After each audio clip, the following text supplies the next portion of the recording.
Welcome to In Full Light. This is our Substack Live series where we celebrate the heart-led practitioners inside our community who are stepping into their power and gifts in the world. And today we are joined by Rebecca Weston. We are excited to share her story with you. She helps people plan their transformational journey on the Camino de Santiago. I hope I said that right. I always seem to find a way to mess that one up. But she also leads small group trips on the Camino, and for those who are seeking a supported start to their journey. And for those of you who don't know what the Camino is, we'll let Rebecca share more about that. But thank you for being here, Rebecca, and it's great to have you with us. Great, thanks for having me. Cool. So where we would love to start today is, just giving you the opportunity to share more about who you are, what you do. And I think the thing that, at least for us, the Sacred Business, what we're most interested in is kind of why you do it. So what is kind of the deeper calling behind the work that you've chosen to take on with the Camino calls? Gotcha. So, welcome everyone. Thanks to everyone who's joining us, live and otherwise. My name is Rebecca Weston, and yes, I help people plan their walks on the Camino de Santiago and lead small group trips on the Camino de Santiago. I'll start by kind of introducing that. Like, what is that even? The Camino de Santiago is a network of over 1,200-year-old pilgrimage trails throughout Europe, actually, that end in Santiago de Compostela, Spain. A lot of people think there's one Camino route, and I walked the Camino, but there's dozens of routes. And so anyway, it's been in existence for a very long time and has grown in popularity, probably over the last 15 or 20 years, more so basically to the popularity it had in the Middle Ages. So about me, I walked for the first time on the Camino de Santiago in 2012. I heard about it in the year 2000. Shirley MacLaine, for those of you that know this American actress, was interviewed on a morning news program and talked about her book that she had just written on this walk she had done across Spain. I didn't know why she was famous. I'd heard her name before, but she was a little before my time. But the walk sounded really cool, and I filed it away as something I was going to do someday. And I'm not one to wait till I'm retired to do much of anything. So it did take me a little bit, but in 2012, I embarked on my first walk on the Camino de Santiago. I chose to do a 37-day walk. At the time, I thought that was the only Camino and the only option. Now I know there's a lot of options. You can just go for a week, you can go for months, you can start in France or Spain, Portugal. But I did that, and I, like a lot of people, fell in love with it. It is pretty much unlike anything I'd ever done before. I met people from I don't know how many dozens of different countries. I, you know, it's like a walking community, really, of people from all walks of life, so many different places, so many different, ages, physical abilities or lack thereof. And so, yeah, I really fell in love with it. And at the time was in my 30s and didn't really think, I could just go back and do it again. I met a lot of retired folks who had done it like multiple times, 8, 9, 10, 12 times. And I understood it at that point. Like once I basically 3 days into my first Camino, I was like, I got to come back and do this again. And so as, the universe throws things at you, I ended up back there only a couple years later doing my second one. And now, so that was 2012. We're now in 2026. I've done over 15 Caminos. And I've also volunteered on the Camino. I lived in Spain for 4.5 years. It's really become, a huge part of my life. And at this point, it was about a year ago, February, people have asked me for years, are you going to lead groups on the Camino? Are you going to do a Camino business? You love it so much. But as you guys know, there's definitely a difference between something you love and then turning it into a business. And so that was something I did not take lightly. And for a long, long time, I was like, nope, the Camino is mine. It's right here. I love it. I would walk with other people. I just wasn't ready to do that. And then at some point, you guys actually came across my inbox, highly recommended by Leo Babauta of Zen Habits, for those of you that know him. And I decided this was what I needed. It was time. It was time to share this amazing journey with other people and help other people make it happen because I just found that there were a lot of resources out there for people that wanted to do the Camino, but staying in hostels and carrying a heavy backpack and there's lots of ways to do the Camino, and I didn't find as many resources at that time, at least, for people that wanted to stay in a private room and have their own bathroom and not have to carry, 12 or 15 pounds on their back. And so those are the kinds of Caminos that I am doing currently with the folks that I work with. I work with people who are 45 and over who are like, yep, hostels might be cool. Maybe they want to stay in one, but pretty much most every client I've worked with thus far has, opted for other choices of accommodations.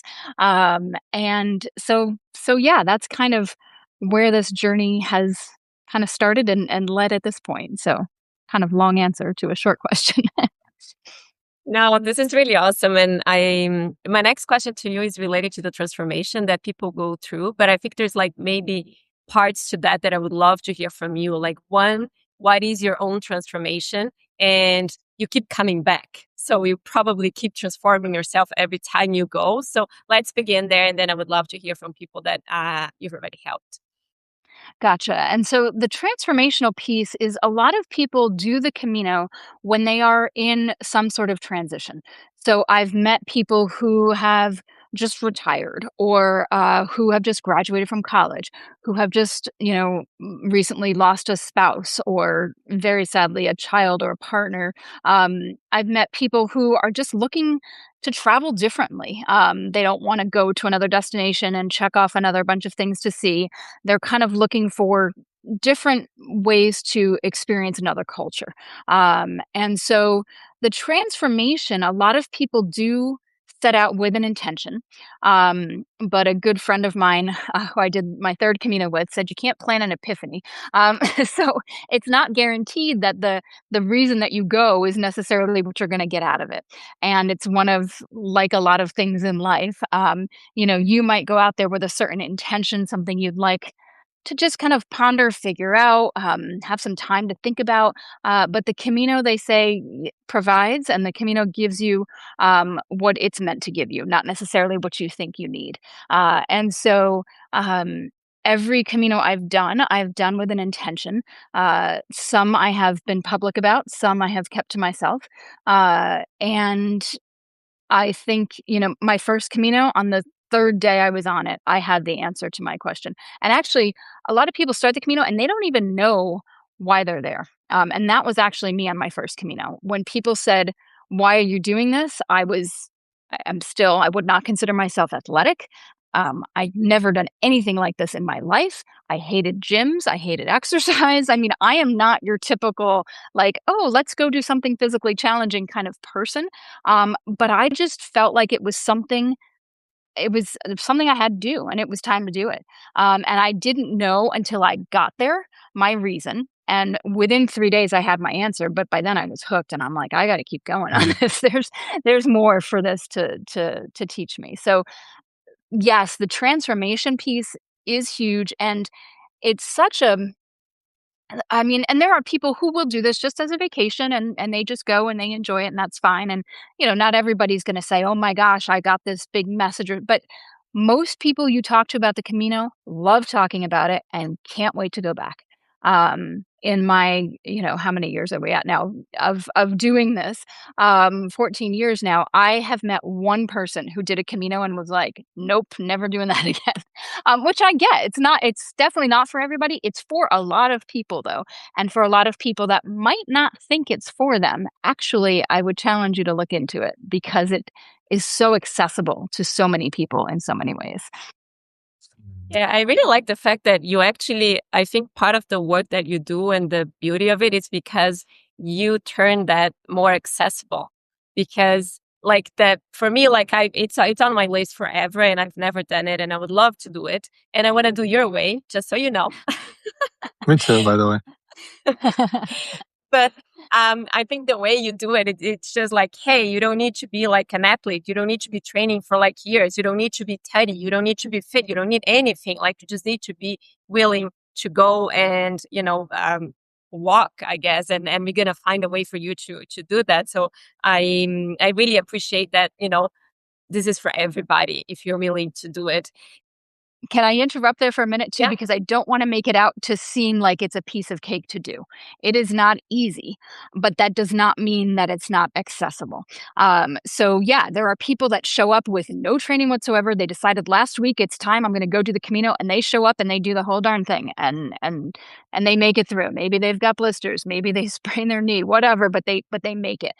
That's not necessarily what I'm about.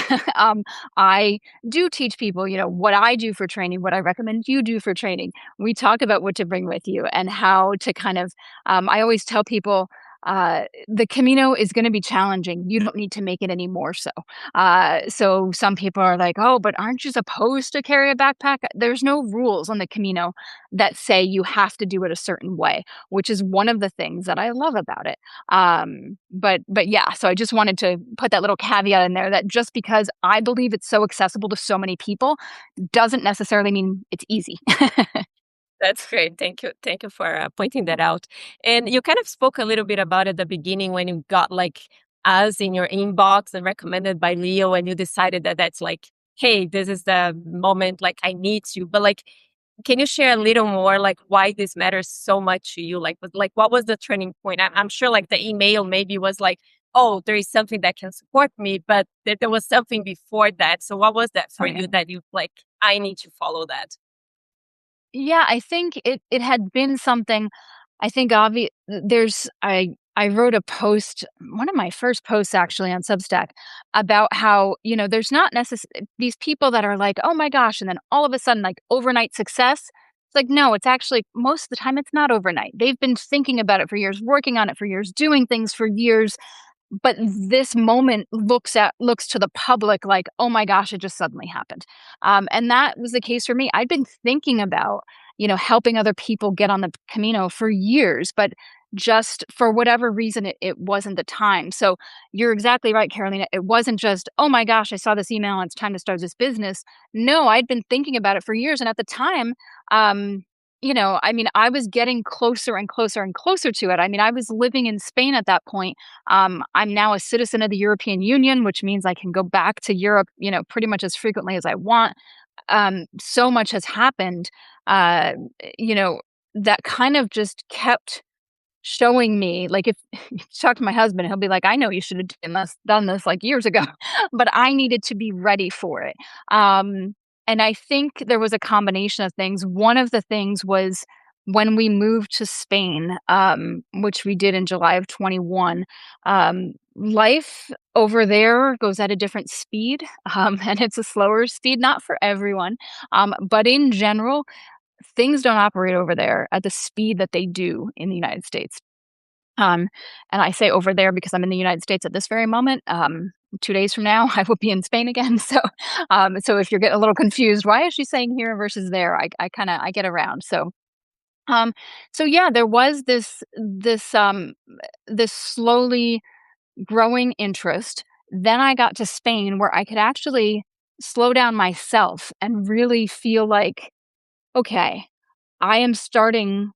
I mean, I've never been one to do much in life that I don't enjoy doing. So if I'm not happy with whatever, I make a change.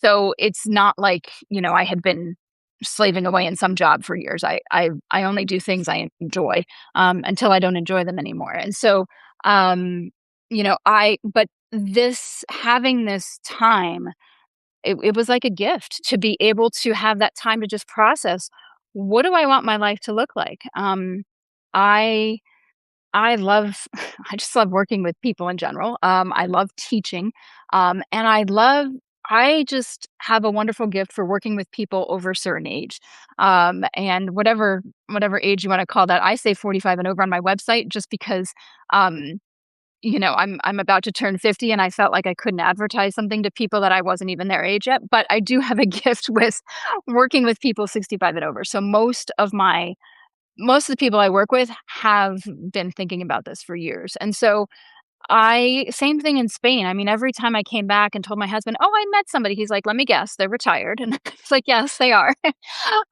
So yeah, it was just this combination, and I think having that gift of being able to slow down when we moved to Spain really helped me to start to, okay, now I've got the time and and I'm literally right here. I mean, we lived on the Camino for a couple years on one of the routes.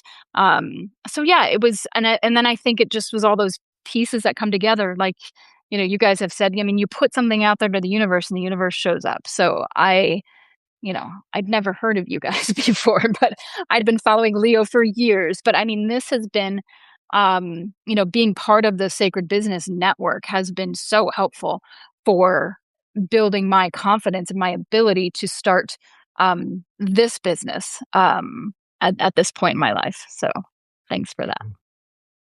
That's Yeah. great. I don't know if you saw that Steve, I don't know if you guys met already next year. So Mhm. Steve, sign up for Rebecca and get her dates. Yeah, she'll take good care of you for sure. But Rebecca, let's talk a little bit more about what you just said. And I'm actually going to steal your line now because I just love that. We like to be real with people too. And, as what I believe about starting an online business is it's also accessible to almost anyone, and it's not always going to be easy. So we'll just borrow that from you. And so I'd love to hear more from you. You made this decision to move forward with this business, which to me I kind of see as kind of like the ticket to admission, and that's really when things, the real work begins. And so what are some of the things, if anything comes to mind, that maybe, I don't know, you used to believe about yourself or business in general that maybe you've had to let go of or change your relationship with it, to get to where you're feeling about this business today?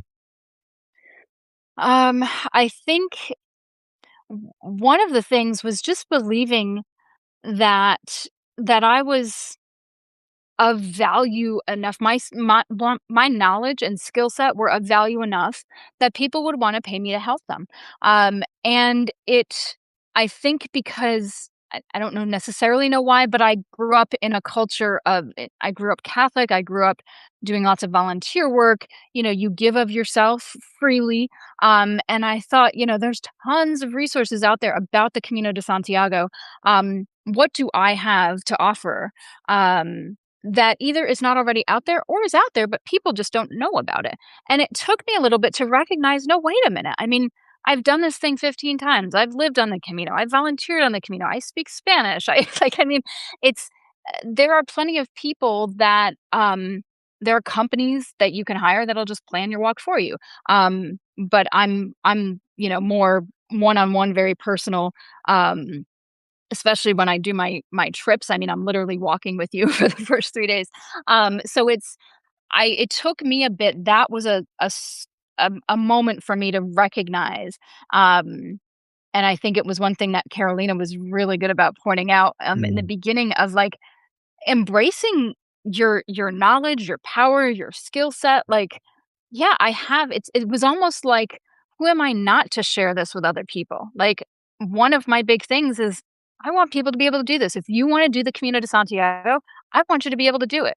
And if I can help you get there, great. If somebody else helps you, sure. But who am I to deny? Like, I have people now who have said I would have not done the Camino de Santiago were it not for you. Mm. And I'm just getting chills thinking about that. I'm tearing up a little bit. I have a family that's leaving on the Camino. I think they left today, actually, a family of 5. And, the wife has never been to Europe before. The kids have never been to Europe. Only the husband has. And they're going over there for a couple weeks. They're going to walk a Camino de Santiago together. And I mean, I helped make that happen. We planned the whole thing. And it's just, um, it's one of those things that once you believe in yourself, um, I won't say other people start believing you. People already had been believing in me for years. Like, it was so many people were like, "Well, of course you'd start this business. What other business do you think would be ideal for you?" And so that was a thing for me to recognize. Like, yeah, I do have this skill set and this love and this desire to help people, and I can make it happen. So that was a big one. The other one was logistics. I I have another business, that I started about 5 years ago, and so I knew some of the logistics, but it's not nearly as, I don't know what the word as hands-on as this one is. So there were just bigger logistics to figure out with this, some of which, I mean, just in the last week, I've gone up and down about different things that I've wanted to do with this business. And, so it's but the group reminds me like, okay, there's a lot of things I'm doing now for the first time that I will never have to do for the first time ever again because now I've done them once before. So I led my first group on the Camino last October. It was amazing. I think I saw Margaret was one of my participants. She's on this call here listening live to us. Oh, So hi, cool. Margaret. Put her trust in me, along with three other women that were like, yeah, let's try this. And they totally embraced the adventure of it, and inspired me to be like, I didn't initially think leading group trips on the Camino was going to be a thing. I thought I would just help people plan their own Caminos. Now I'm doing both, because there are people that just need that, want, whatever it is, that's the experience they're looking for. Like, oh, Rebecca's going to help me. She's going to take me through a few calls. She's going to tell me how to train. She's going to tell me, where we're going to start, how to get there. And, she's going to help me the first few days figuring out what on earth to eat and when to eat. Like, I mean, all kinds of stuff. And then and my trips are hybrid. So I'm only with people for the first 3 days and then they're off on their own because, that's part of the Camino experience too. And I want people to have that experience. Like, you can do this, and whatever help you need to get started, if it's me in the beginning, if it's me helping you plan your trip, if it's somebody, whatever it is, make it happen. Mm, I mean, life is short and the Camino is not necessarily something you can do 10, 15, 20 years from now, depending on your physical condition. So I also tell people, if you're thinking about that cruise to Alaska, I'm like, you can sit on a cruise ship when you're 90 in a wheelchair. You cannot. Well, people do the Camino in wheelchairs actually, but it's just one of those things. I always recommend people do it sooner rather than later.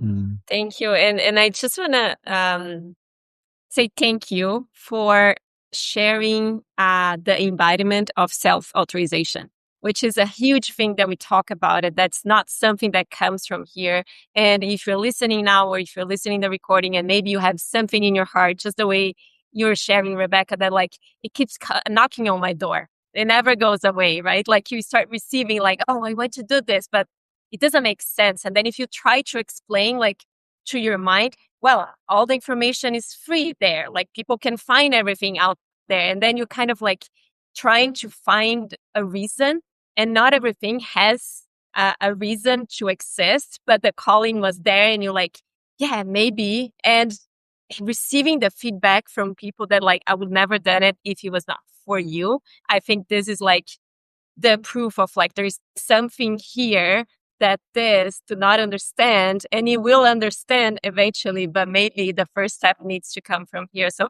thank you for your words and just explaining in a beautiful way, like your story, because I think then people can maybe see themselves and like, oh, maybe I do have something here. And I have this thing that keeps like, burning here. And that doesn't make full sense, but I would love to try one day. So I just want to say thank you for that. You're welcome. And And that I reminds don't me. know. Yep. Okay. I was gonna say it reminds me of something else too that I noticed, over the years. When I did my first Camino, there was hardly anyone who had ever heard of it, let alone walked it. There were no YouTube channels about it. There were no Facebook groups about it. There was one forum that I found. Um, and it was one of those things where if I looked at it too long, I'd be like, there's all kinds of questions on here that I wasn't even worried about. And should I be worried about them? And so now it's like the opposite. There is just an overload of information that people are trying to wade through. And so that's what I get from some people is that they're like, I don't want to have to wade through all of these videos, Facebook group posts. I mean, you put a post on one of these Facebook groups about, I don't know, what shoes, and I mean, 500 people respond to you about what shoes they think you should wear on the Camino de Santiago. Whereas I'm like, you know what? You know how different feet are? You really shouldn't just go by what someone on the internet says. Go to somebody who actually knows this stuff and ask an actual professional about this. Sure. But you can get advice from people, absolutely. But it can be very overwhelming when you've got so much information, which I feel like is just the story of our lives these days, this overrun of information. And so one of the things that I also help people with is weeding through. I mean, people show up to our calls, they're like, well, I read this and I heard this. And I'm like, okay, let me tell you about that. And just, give you on one level, you can look at it as my 2 cents, but honestly, it's my experience from doing this 15 times at this point. So I'm not just somebody who's done a Camino and is like, I know the best way you should do this. And I don't think I do even know the best way. But what I want to do is I'm going to listen to you and what you're looking for from this experience. That makes a difference. So when you're on, consuming all of this stuff, but nobody's on the other end listening to you and what you're looking for. You're just taking this all in. But I want to give people the opportunity to say, here's what I want from this experience. Oh, okay. Then let me just tell you how you can, do that. So just a little aside that I wanted to put in there. Yeah, no, and I think it's very important. It's true that like before, maybe we had lack of information and it was just hard to find. But I think information is a problem anymore. But like understanding like the order and like the questions and having someone like these days, we are just having a conversation yesterday how much human relationships are so valuable, right? And right now we are maybe going to the AI and the internet like to an extreme of like, oh, AI can do this and I can ask these questions and I can probably plan a Camino in like 2 seconds. If I ask Claude, like, hey, can you plan my Camino for 5 days? It's going to give me like a whole thing. But, we've had experiences before where it gave us restaurant like completely off where we were and all of that. So I think more and more we need to like, yes, there is a human and this interaction, the conversation is so valuable. That I think more and more people will be like, oh, this is what I want. But just shifting a little bit, like, I don't know if that was a problem for you, but a lot of times we see people when they're going on this path of like creating a business from their heart or from something that truly matters to them, they fear visibility. They fear being seen. Was that ever a thing for you related to this business, the Camino business, and then how it shifted, or it was never a problem?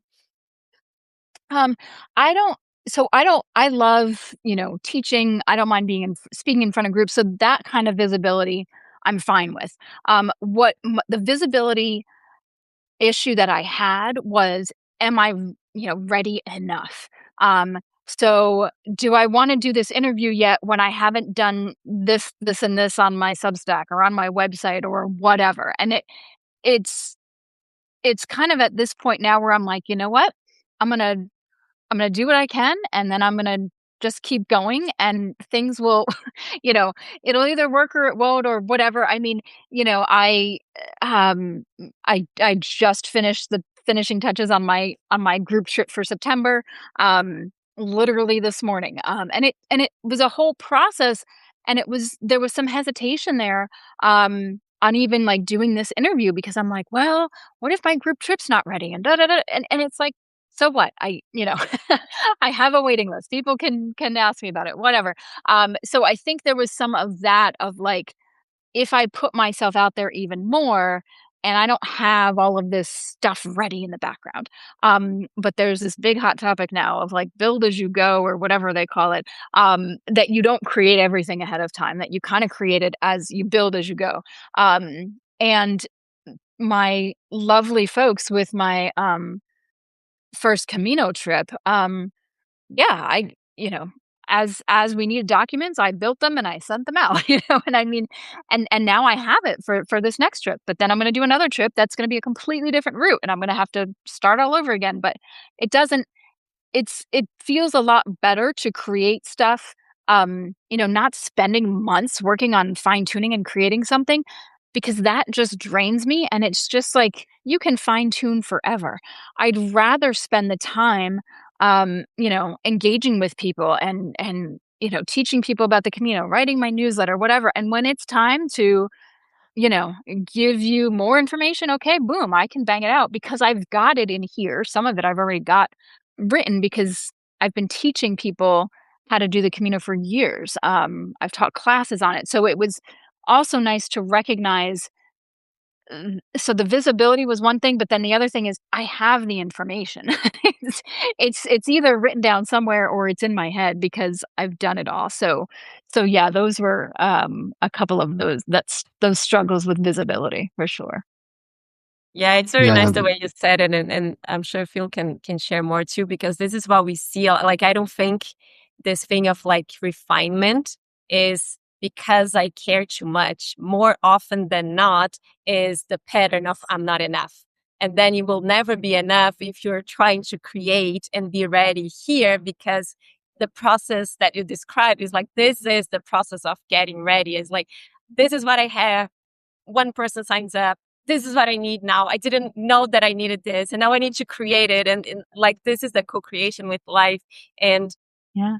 will never be ready in your mind. And you just said it like beautifully. So Yeah, and I feel this is like presence, right? And this is also listening. And it's, there's, one of the things I see a lot with early stage businesses, we always have like our hypothesis, our best guess of what this is going to be. And, sort of when we work with clients, I say that to our clients. I'm like, hey, like I'm bringing everything I can to you of what I think is available to you. And you're bringing all of your ideas, but so much changes. And I'm sure you could speak to that too, but just like so much often changes in that first 6 months to 1 year. And there's nothing more frustrating than just sinking yourself into a creative project and then like realizing like, oh, A, nobody ever asked for that. And B, like I just spent all this time and now I need to rebuild it again. I mean, you may know this, Rebecca. We haven't really like officially unveiled it, but we're just putting the finishing touches on our brand website. We actually had our photographer down here this past week. That's 3 years in the making, and it took an incredible amount of effort to get there. But if we had tried to do that work 3 years ago, we would have, been spinning our wheels and have rebuilt that thing 3 times. And so, yeah, there's just a lot of wisdom to kind of echo back the way you described it, and yeah, and it's just one of these things of just letting it be enough, just to go out there and see what people have to say. And I think you've embodied that beautifully with the way you've been building this business. So thank you for that as well. Thank you. Thank you. There's Yeah. also this concept of most viable product. Yeah. It was something I got from, my teaching days of, teachers, come up with this PowerPoint and you're putting in all these cool little things back in the days of PowerPoint. I know we've, but, and this little animation and blah, blah, blah. And you could spend hours and hours and hours perfecting this presentation that you're going to give to your students that might take all of 15 minutes, and you might give it and it's crap. And you're like, this is not the way I want to do this at all. And you wasted all that time. And so there's this idea of most viable product. Just put out there what's the minimum, or minimum, sorry, not most viable, minimum viable product. Like, what's the minimum? Not to say that it's crappy, but just that it's that version of, okay, is this what people need? Is this what people want? Is this what's going to work? I'm probably going to modify. I mean, everything I created for my first Camino trip, it's going to get modified for this one, even though my first trip this year is the same trip I did last year, but we're staying in different places and we're walking different distances, et cetera, et cetera. So this idea of, yeah, let go of like making everything perfect before you put it out there. What's the minimum viable product, and go. Yeah. Absolutely. Yes. Thank you for that. So, kind of coming back to, and I think you've touched on so many of them already, but I know some people are joining us late, or if you can kind of condense it down to, the simplest form. Like when you think about how you support people with the Camino, like what is like the one thing you wish people understood about the work you do, or something that maybe gets overlooked or misunderstood? I know the whole thing of like accessibility and you don't need to stay in a hostel. Like that's the one that comes to mind. But is there anything else that you feel would be really valuable to share with anyone who's listening? Um, that you don't have to have it all planned perfectly in order to do it. Um, Whatever you feel comfortable with, you want to make sure you know where you're going to stay. Okay, great. Do you need to have every single meal planned? No. Do you have to have walk 10 miles a day for the last 10 days? No, you're going to do that on the Camino. But that's that's what training's for. And when you run a marathon, you don't run 26 miles the day before you actually run the marathon. So I Mhm. think that it's kind of along the same lines of minimum viable product. Like, you don't need to have it all perfect. My job, a lot of what I do is getting you to the point where you feel like, okay, I can do this. I've got what I need to make me feel like I can do this, whatever that is. So some people special diets and they want to know about food in Spain, and some people it's distances. So I've worked with people who I'm not doing more than 9 miles a day, so we have to find the Camino where they could do that, and what does that look like, and all of that. So whatever what are your hard and fast, like, these are the things that I definitely need to have in place to make me feel like, okay, this is doable. And those are the things that we're going to make our top Mm, priorities. And it's one of the first things I ask people when we do my planning series. So when I help people plan their specific Camino, they're not coming on a group trip with me. They just want to get on the Camino and they want help planning it. One of the first things I ask in my very first call with them is, okay, what are your biggest concerns or the biggest things that you want to make sure you know about or you get answers to over the course of our time together? And they might be things I can answer in all of 15 minutes, but I want to know from day one, what are those things? Other things will come up and that's fine, but right off the bat, that's what builds that confidence is, mm, okay, this is doable. So to recognize you don't have to know it all, but what are the things that you want to know to make yourself feel better? mhm. Is probably what I'd say for that. Yeah, when you get on those calls, like, is there like what is the biggest concern that you see kind of coming up again and again if someone's like sitting there like not sure if they're gonna do this or not? Is really, can I do it physically? That is probably number one. And people will say, oh, I already walk 3 miles a day or something. Or some people will say, one of the women on my trip last year, it had her knee replaced 11 months earlier, so physically being able to do the Camino is a big thing. I see one of our listeners here asked, what is the real fear? That's a huge one, especially for people who are over a certain age, have had, physical challenges in the past, have lived long enough that they know that, you're not invincible, and things can happen. And so can I do this is really the first thing. Mm, Now, once a lot of the time, by the time we get to our first call, they feel they can because they've decided to work with me to make it happen.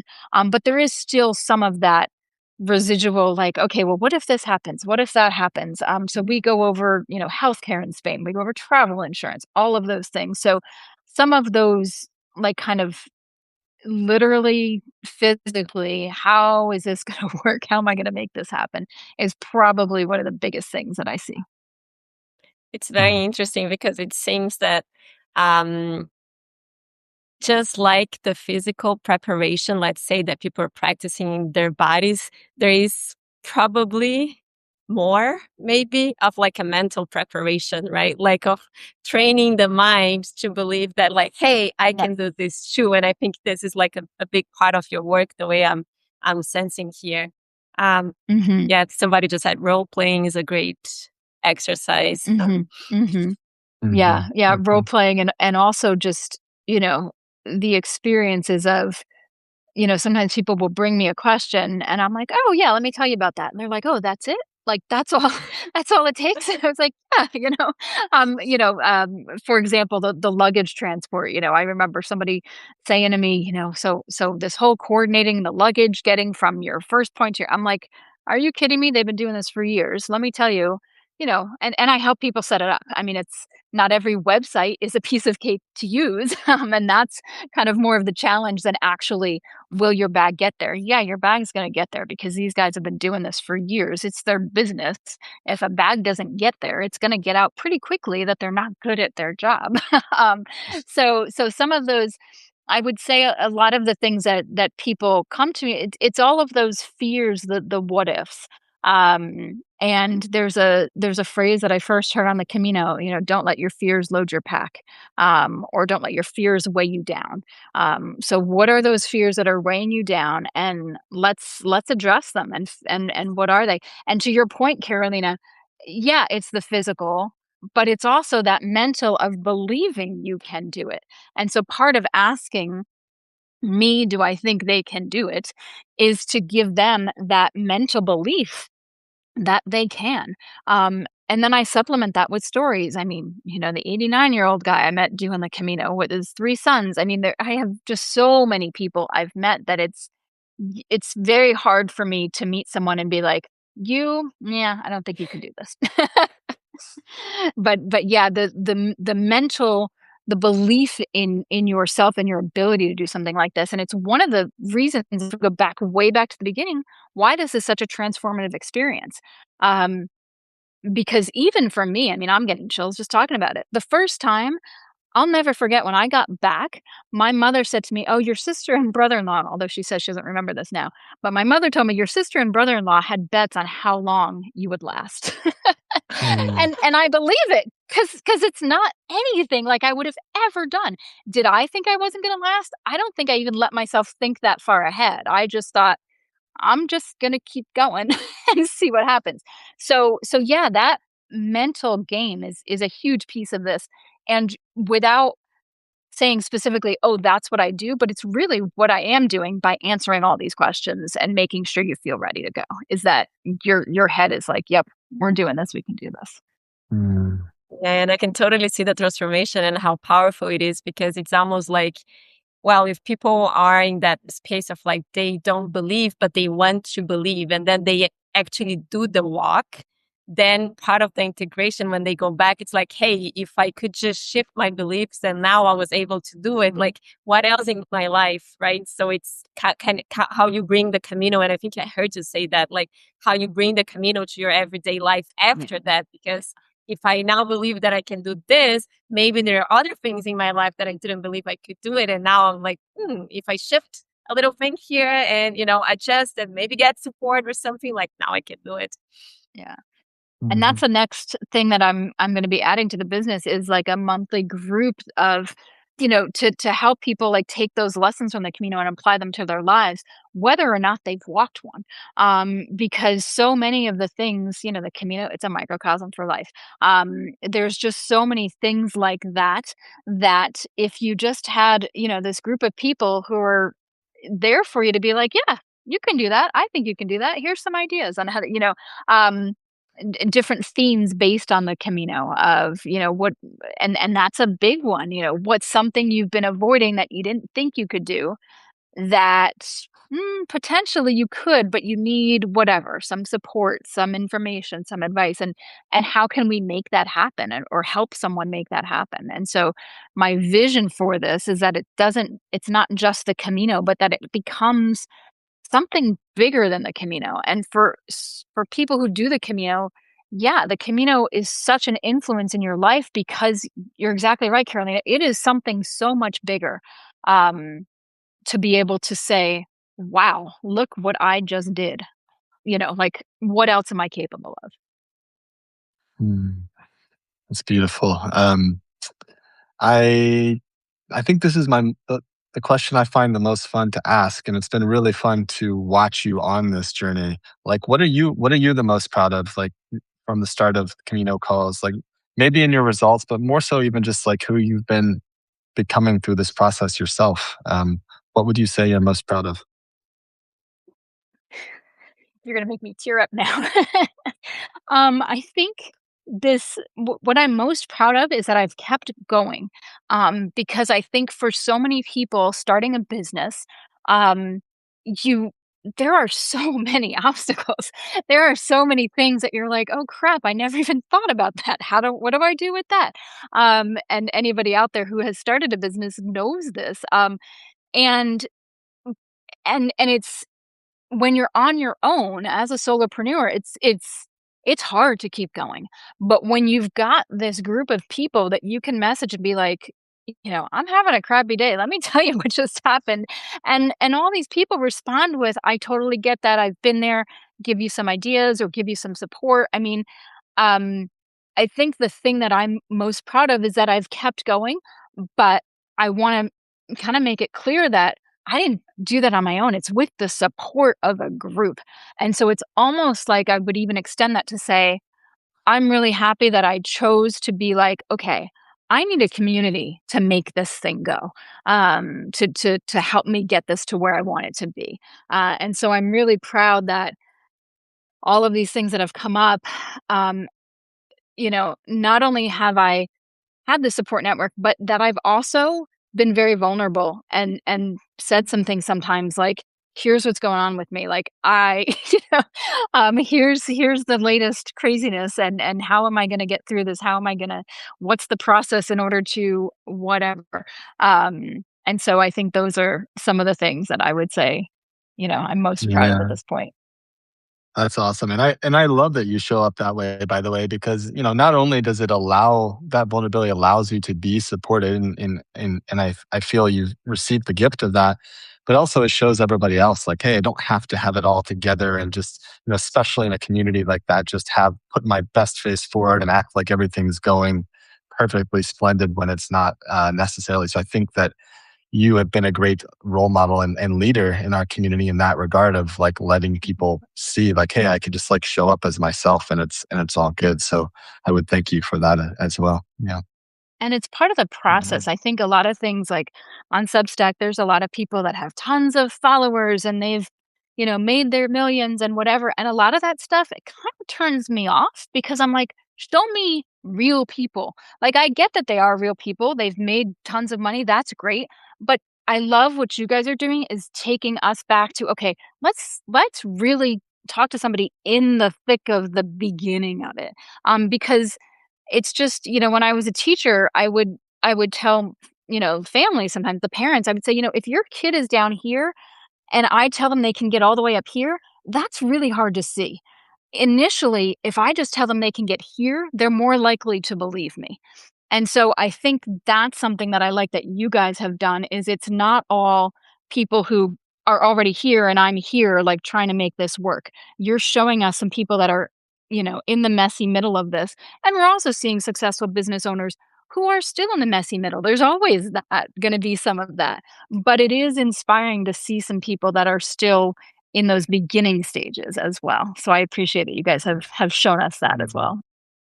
Yeah, Mhm. like I think it's just beautiful. And I relate that to what you are creating for your business as well. It's like this uh, thing of like creating a community because when we get like insights or when you're like, now I'm going to create from that space and now I want to create a business, like if you just see what's happening out there, then you think it's like, oh, now I just need to show up on social media consistently. And if I do that and I post 3 times a day for 10 years, I'm going to get somewhere. But guess what? This is working if you've done all the work here that you don't see people doing out there. And more often than not, nobody's sharing about that. But it has to be done. And it's the hard part and it takes time. And this is when I say that like marketing is inner work because it's the part of you that you need to know who you are and then your triggers and then what you want and then your goals to then share 3 times a day for a couple of years or whatever and then get the results. And I think I relate to the Camino as well because maybe you are living a life here. You go for that walk. You had this huge transformation that now you see life completely different. And now you go back to an old life where nobody sees what you see. And then now you have a job that now you want to create a business. And then you go back to life and nobody wants to create a business. And then everybody thinks you're crazy. And then you're there, right? So then being around people, you're walking the same path or a similar path is so, so, so important. And I get Mhm. emotional too, and Absolutely. I have chills because it's not it's fun a lot of the times, it's hard a lot of the times, and it's real, right? Like we cry and we laugh, and it's like we do like kind of like you, like I just do stuff that I enjoy, and if I don't, I stop. But it doesn't mean that it's not hard in between, right? But if we Mhm. have like, hey, can you hold my hand here and let's just cry together a little bit? That's the best. Absolutely, Mhm. absolutely. Yeah. So Rebecca, if you zoom out a little bit, I know you shared that you've got this group that's the next big thing you're working on. You're leading trips. How many times a year are you leading trips right now? I'd What's love to I'd love to just do 2 this year. I mean, I haven't done, 1 yet. My first one is basically getting announced within the next couple days. And actually there's some people who got on my list of the first to hear, and they just got their first email this morning. Mhm. So yeah, I'm hoping to do 2 this year, but I've only released the first one at this point, and we'll see how that goes. So Okay. So yeah, so if you kind of zoom out and again, maybe it's going to evolve in time, but from the level of perception you have in this moment, like where would you like to see this all going? You have this group, you You're doing multiple of these a year. Like anything else that you can share about your longer term vision for what you'd like to create? One of the things that I miss and that I like about the Camino is I saw Joey posted this earlier today about like 3D connections, like actually meeting people in person in real life. And so I want to be able to facilitate that even more. Like if we have, this month, this community group, I would love us to get together in person. It's one of the reasons I started doing group trips because I was like, yeah, it's great for me to help people through Zoom to plan their Camino, and then they get there and but I want to be there. I want to meet them. I want to see them at the finish line. So yeah, my vision is that it just becomes more and I don't know how, but more a way for me to actually meet people in real life and help people in real life. I mean, I'm not living in Spain at the moment. I could see myself being back there again. Or France or Italy. I've got a few places on my list, but yeah, so I can just see again, like you were saying, Carolina, I don't know the how, but I can feel this somehow we're connecting people in real life, face to face, skin to skin. You can shake each other's hand or give each other a hug. I would love to make that a bigger part Mm, of what this is mm, about. mm. Beautiful. Yeah. So if anyone, we're going to share this replay out afterwards in the recap. And, if anyone's kind of been listening in and, they're curious more about this crazy idea of the Camino or the work of how you can support people. I know you're here on Substack. So this is one of the things that's so easy to kind of say, hey, just check out, Rebecca's Substack. But, what would be someone's best first step if they want to kind of step into your world a little bit more and learn about how you support folks? Yeah, I would say to really it is happen, go on to Substack. Thecaminocalls.com is my website. You can also sign up for the newsletter. And it's perfectly fine to start out as an observer and just take a look around, look at the stuff I've written about and see if it inspires you, if it moves you. And if you want to then look into other options, by all means, get in touch with me. Rebecca at thecaminocalls.com, and there's a contact page on my website and stuff. But yeah, I think the first step is just getting on there and taking a look around. And if you like the way I'm doing it, the way I'm talking about it, great. If you want to, whatever, walk for 3 months and stay in hostels, and I'm probably not your person, but I'm sure I can put you in touch with people who I actually just interviewed somebody not too long ago that did just that. So I would just say, you're welcome to look around. Just start there. Start slow, start small. Not to say you're never going to get there, but I think sometimes the best way to accomplish something is to take that one little step. So just go on Mm-hmm. there, see what you see. Mm-hmm. Mm-hmm. Cool. Well, thank you so much for being here. It's wonderful to see you again. We get the gift of seeing you quite often, but it's really wonderful to share your story and yeah, just to kind of celebrate with you how it's all been kind of coming together. So yeah, thank you for being here with us Yeah, today. absolutely. Mhm. Thanks for having me, guys, and thanks again to everyone who showed up live and to everyone that's listening after the fact. I appreciate you guys as well for listening. So Mhm. thanks again. Yes, thank you so much for sharing your gift. Thank you so much for your courage of keep going even when it gets hard, knowing that, it keeps evolving and it keeps getting better and better. And everybody here with us, thank you so much for watching. And I'm excited to one day do that with you because I don't So want to on do the it with list, any other person. we were just talking about it earlier this week, Rebecca. So it's but we're like, all right, Oh, but we can't let it out of the bag yet because it just got a few other things to get in place first. But yeah, we really it's on would the love list. to do something with you. So yeah, we'll be talking more Great, about great. that, I'm sure, down the line. So yeah, have a great rest of your day. Thank you again, and thank you everyone for being here. Thank Appreciate you you. Thanks, all. Take guys. care. Bye. Bye. Bye.